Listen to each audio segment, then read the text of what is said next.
In 2009, 12 children were killed and 20 others were severely burned by a fire in a school dormitory in Tanzania.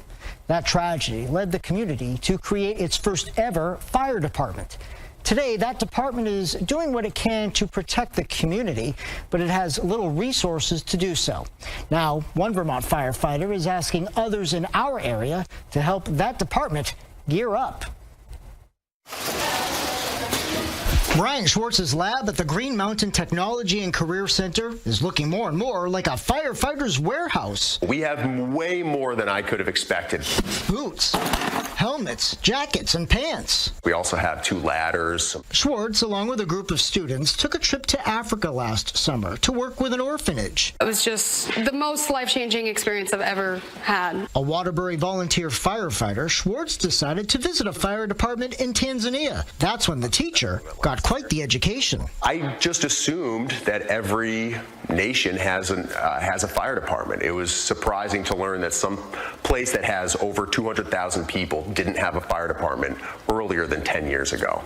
And that fire department only has 27 members, and they're using just 4 sets of gear with no gloves or hoods to protect them from heat and smoke. So my mission was to get them outfitted with proper protection to go into a fire and save lives. There you go. For the last 3 months, this teacher and firefighter became a salesman, reaching out to fire departments across Vermont, in a couple of cases going door to door, asking for donations of outdated equipment. If it's 4 years old, you can't have them, but over there, they don't have any. People came out of the woodwork to help. They wanted to know how they could get the gear to me, what they needed, and how to go from there. 10 departments, including one from Canada, dropped off their equipment here in Troy. That equipment included more than 40 full bunker suits, which are pants and jackets. When the gear started showing up and rolling in truckload after truckload, I couldn't believe it. I couldn't believe it. Bobby, out of the 28 different departments that we've had, he was the #1 go-to guy in contacting, getting all this gear. Let's grab it. We're going to put it in front of the table. So far, more than 130 sets of gear and equipment have been donated.